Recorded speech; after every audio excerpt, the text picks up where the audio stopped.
Damian Keller, and in this video I'm going to demonstrate a couple of alternative guitar tunings that some of you may find useful. I'm not going to get into a 432 Hz versus a 440 Hz tuning or the simple basic physics behind why one may sound better to some than the other. What I will tell you about that, though, is that it's based off a misunderstanding of Pythagorean fifths temperament in scientific pitch, which recognizes the note C as prime at 1 Hz and its octaves. So in Pythagorean fifths temperament, this would put the note A at 432 Hz, which isn't true of equal temperament. Now, I've stated repeatedly in my books and classes that you can't use equal-tempered fretted instruments for Pythagorean fifths temperament, of course. However, there is a way around it. You won't be able to jam along to your favorite songs or even play in the way you're most likely used to, but if you want to utilize guitar in music therapy, or if you play in a curtain band and you want to actually be in tune with the harmonium, or just play in a more harmonically tuned temperament than equal, which is out of tune by definition, then I'm going to demonstrate for you how to do that. So you may or may not be familiar with drop D tuning, which I covered in my first book in the story about Robert Johnson. So from a 440 Hz standard tuning, you would tune your E string down to a D. And then this gives you an open power chord of the first, the fifth, and the octave here for bar chords. But then you go further and you take your G down to an F sharp, and then your B goes down to an A.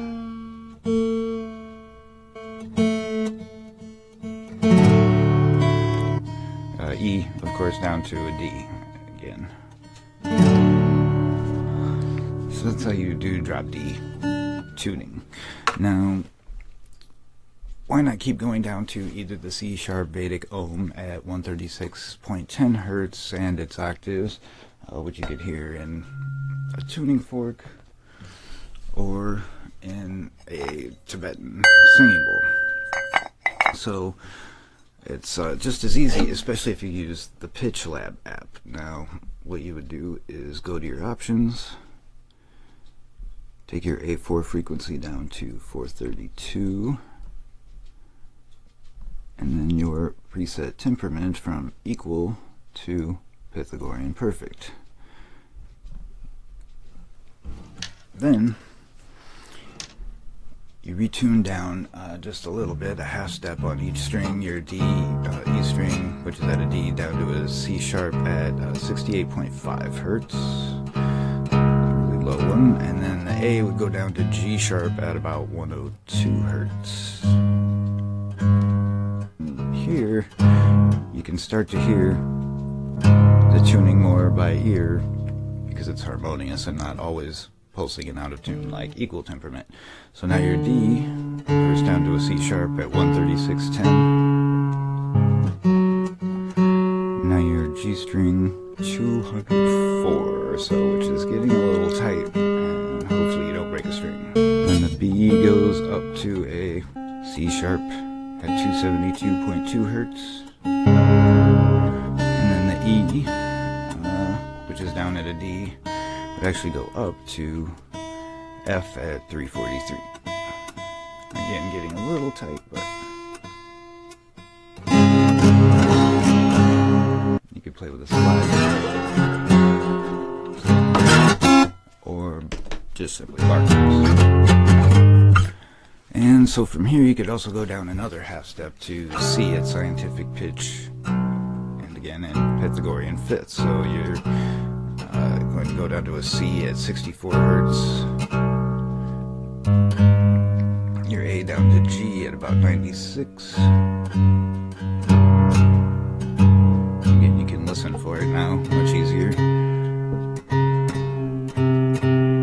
Your D goes down to C at 128,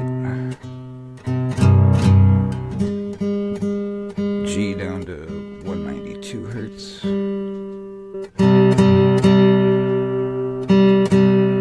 your B goes, we're up at C sharp already, but we'll go to C at 256,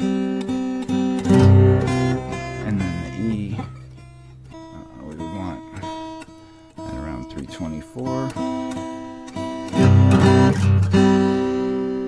and again,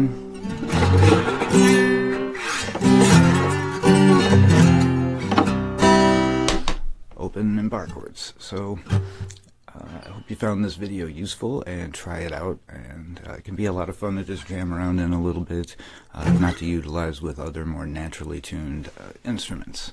So thanks for watching. I'm Damian Keller.